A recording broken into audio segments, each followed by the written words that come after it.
नमस्कार बच्चों, स्वागत है आपका हमारे एजुकेशनल यूट्यूब चैनल में।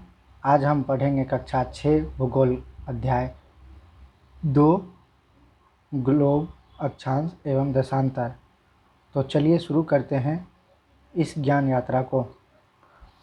पिछले अध्याय में आप पढ़ चुके हैं कि हमारी पृथ्वी गोलाकार नहीं है। यह उत्तर एवं दक्षिण ध्रुवों पर थोड़ी चपटी तथा मध्य में थोड़ी उभरी हुई है। क्या आप कल्पना कर सकते हैं कि यह कैसी दिखती है? इस संबंध में जानकारी प्राप्त करने के लिए आप अपनी कक्षा में सावधानीपूर्वक ग्लोब को देखिए। ग्लोब पृथ्वी का एक लघु रूप में एक वास्तविक प्रतिरूप है। ग्लोब विभिन्न आकार एवं प्रकार के हो सकते हैं। बड़े ग्लोब जो आसानी से एक स्थान से दूसरे स्थान ले जाए जा सकते हैं, पॉकेट में रखने योग्य छोटे ग्लोब तथा गुब्बारे जैसे ग्लोब जिनमें हवा भरी जा सकती है एवं आसानी से एक स्थान से दूसरे स्थान ले जाए जा सकते हैं। ग्लोब स्थिर नहीं होते हैं। इसे उसी प्रकार घुमाया जा सकता है जैसे कुम्हार का पहिया या लट्टू घूमता है।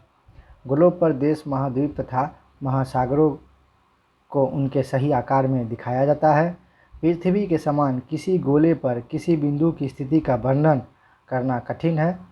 अब प्रश्न यह उठता है कि इस पर किसी स्थान की स्थिति कैसी बताई जा सकती है। इसके लिए हमें कुछ बिंदुओं एवं रेखाओं के संदर्भ की आवश्यकता होती है। आप देखेंगे कि एक सुई ग्लोब में झुकी हुई अवस्था में स्थित होती है जिसे अक्ष कहा जाता है। ग्लोब पर वे दो बिंदु जिनसे होकर सुई गुजरती है उत्तर या दक्षिण ध्रुव हैं। ग्लोब को इस सुई के चारों ओर पृथ्वी के भांति पश्चिम से पूर्व की ओर घुमाया जा सकता है। लेकिन याद रखें, इन दोनों में एक अंतर है। पृथ्वी पर वास्तविक में ऐसी कोई सुई नहीं होती है। यह अपने अक्ष पर चारों ओर घूमती है, जो कि एक काल्पनिक रेखा है। एक अन्य काल्पनिक रेखा जो ग्लोब के दो बराबर भागों में बांटती है, इसे विषुवतीय वृत्त कहा जाता है। पृथ्वी के उत्तर में स्थित आधे भाग को उत्तरी गोलार्ध तथा दक्षिण वाले आधे भाग को दक्षिणी गोलार्ध कहा जाता है। ये दोनों बराबर के आधे भाग होते हैं। इस प्रकार विषुवत वृत्त पृथ्वी पर एक काल्पनिक वृत्त बनाती है। यह पृथ्वी पर विभिन्न स्थानों की स्थिति बताने का सबसे महत्वपूर्ण संदर्भ बिंदु है। विषुवत वृत्त से ध्रुवों तक स्थिति सभी समांतर वृत्तों को अक्षांश रेखाएं कहा जाता है। अक्षांशों के अंशों में मापा जाता है। विषुवत वृत्त शून्य अक्षांश को दर्शाती है। चूँकि विषुवत वृत्त से दोनों तरफ ध्रुवों के बीच की दूरी पृथ्वी के चारों ओर वृत्त के 1/4 है, अतः इसका माप होगा 360 डिग्री अंश का 1/4 यानी 90 डिग्री अंश।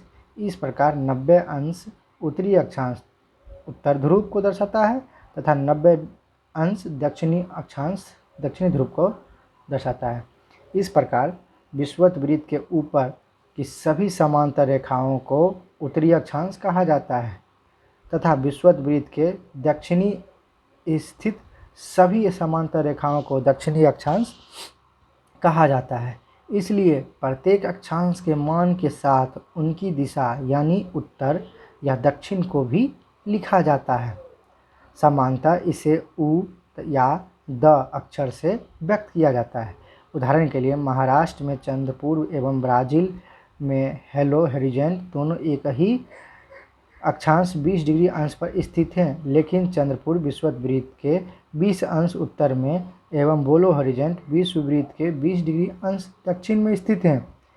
इसलिए हम कहते हैं कि चंद्रपुर 20 डिग्री उत्तर अक्षांश पर तथा बेलो होरिज़ोन 20 डिग्री दक्षिण अक्षांश पर स्थित है। चित्र में स्पष्ट है कि जैसे हम विषुवत वृत्त से दूर जाते हैं, अक्षांश का आकार घटता जाता है। यह विषुवत वृत्त है जो कि पृथ्वी के बीचों बीच खींची गई एक काल्पनिक रेखा है और यह ध्रुवों की ओर जैसे जैसे बढ़ते जाते हैं इसकी आकार घटती जाती है। उसी प्रकार विषुवत वृत्त के दक्षिणी ओर जैसे जैसे बढ़ते जाएंगे उसकी भी आकार घटती जाएगी। अब हम महत्वपूर्ण अक्षांश रेखाएं के बारे में पढ़ेंगे। विषुवत वृत्त 0 डिग्री, उत्तर ध्रुव 90 डिग्री तथा दक्षिणी ध्रुव 90 डिग्री के अतिरिक्त 4 महत्वपूर्ण अक्षांश रेखाएं और भी हैं। उत्तरी गोलार्ध में कर्क रेखा 23.5 डिग्री उत्तर, दक्षिणी गोलार्ध में मकर रेखा 23.5 डिग्री दक्षिणी, विषुवत वृत्त के 66.5 डिग्री उत्तर में उत्तर ध्रुव वृत्त, विषुवत रेखा के 66.5 डिग्री दक्षिण में दक्षिण ध्रुव वृत्त स्थित है।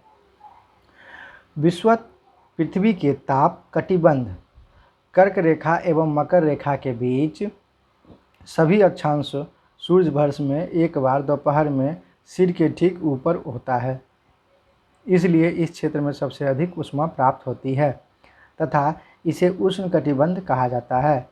कर्क रेखा तथा मकर रेखा के बाद किसी भी अक्षांश पर दोपहर का सूर्य कभी भी सिर के ऊपर नहीं होता है।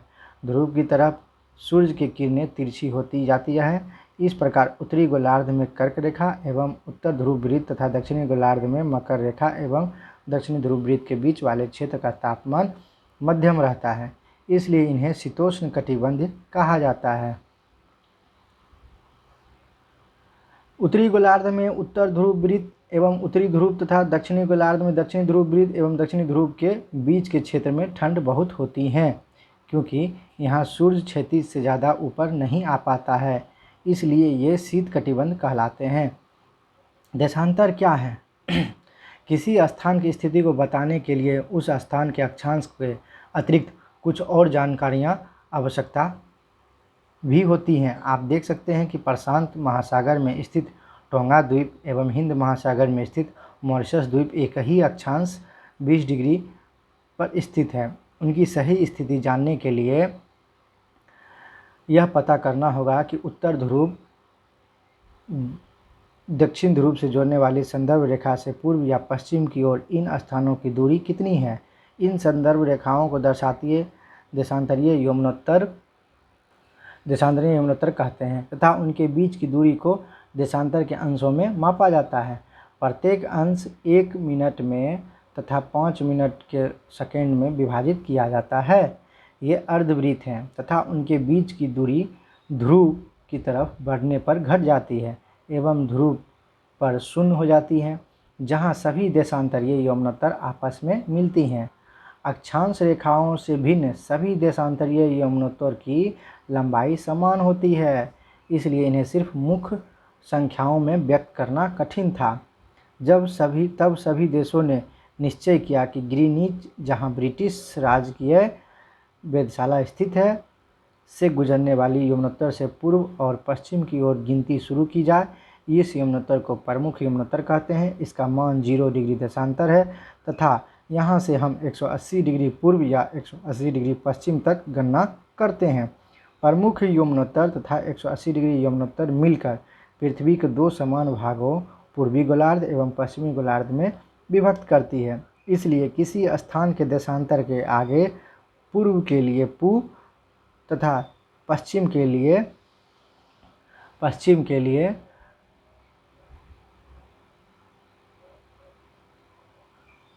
प का उपयोग करते हैं। यह जानना रोचक होगा कि 180 डिग्री पूर्व और 180 डिग्री पश्चिम यमुनोत्तर एक ही रेखा पर स्थित है। अब ग्लोब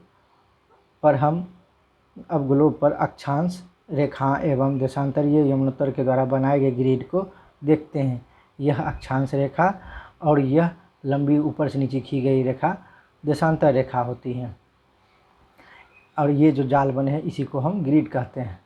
अगर आपको किसी एक स्थान के अक्षांश एवं देशांतर का सही जानकारी हो तो ग्लोब पर आप उस स्थान का पता आसानी से लगा सकते हैं। उदाहरण के लिए आसाम में धुबरी 26 डिग्री उत्तर अक्षांश एवं 90 डिग्री पूर्वी देशांतर पर स्थित है। अब उस बिंदु को देखें जहां ये दोनों रेखाएं एक दूसरे को काटती हैं। उस बिंदु धुबरी की यह सही स्थिति होगा।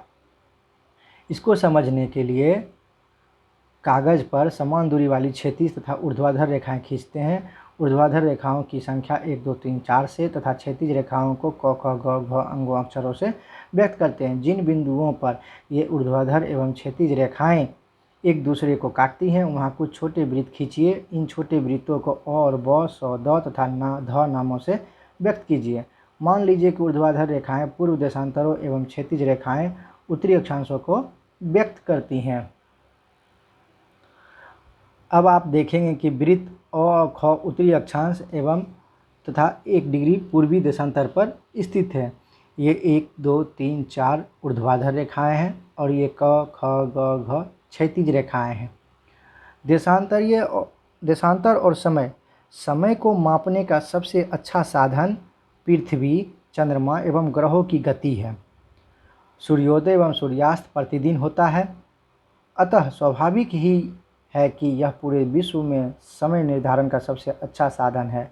स्थानीय समय का अनुमान सूर्य के द्वारा बनने वाली परछाई से लगाया जा सकता है, जो दोपहर में सबसे छोटी एवं सूर्योदय तथा सूर्योदय के समय सबसे लंबी होती है।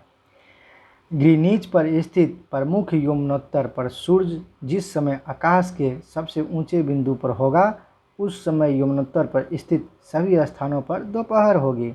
चूँकि पृथ्वी पश्चिम से पूर्व की ओर चक्कर लगाती है, अतः वे स्थान जो ग्रीनविच के पूर्व में है, उनका समय ग्रीनिच समय से आगे होगा तथा पश्चिम में है, उनका समय पीछे होगा। समय के अंतर की दर की गणना निम्नलिखित विधि से की जा सकती है। पृथ्वी लगभग 24 घंटे में अपने अक्ष पर 360 डिग्री घूम जाती है, अर्थात वह 1 घंटे में 15 डिग्री एवं 4 मिनट में 1 डिग्री घूमती हैं। इस प्रकार जब ग्रीनविच में दोपहर के 12 बजते हैं, तब ग्रीनविच से 15 डिग्री पूर्व में समय होगा 60 मिनट, अर्थात ग्रीनविच के समय से 1 घंटा आगे, अर्थात वहाँ दोपहर का 1 बजा होगा, लेकिन ग्रीनविच से 15 डिग्री पश्चिम के समय ग्रीनविच समय से 1 घंटा पीछे होगा, यानी वहाँ सुबह के 11 बजे होंगे।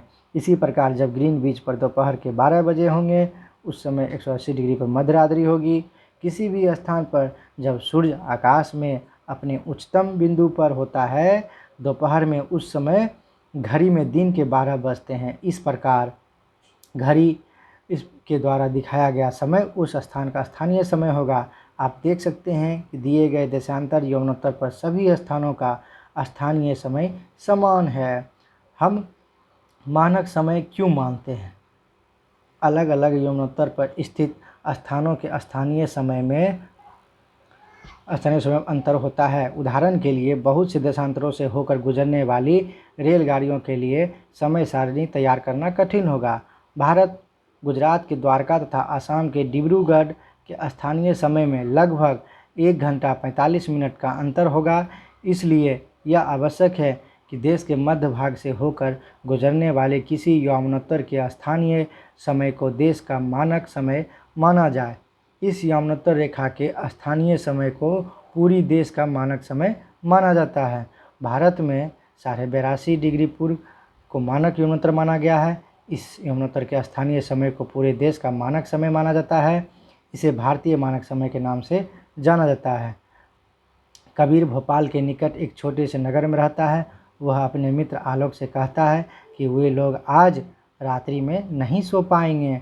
भारत एवं इंग्लैंड के बीच एक क्रिकेट मैच लंदन में 2 बजे अपराह्न में शुरू होगा, अर्थात भारत के समय अनुसार मैच शाम के 7:30 बजे शुरू होगा तथा देर रात्रि में समाप्त होगा। क्या आप जानते हैं कि भारत एवं इंग्लैंड के बीच समय में क्या अंतर है? भारत ग्रीनविच के पूर्व 82.5 डिग्री पूर्व में स्थित है तथा यहाँ का समय ग्रीनिच समय से 5.5 घंटे 30 मिनट आगे है। इसलिए जब लंदन में दोपहर के 2 बजे होंगे, तब भारत में शाम के 7:30 बजे होंगे।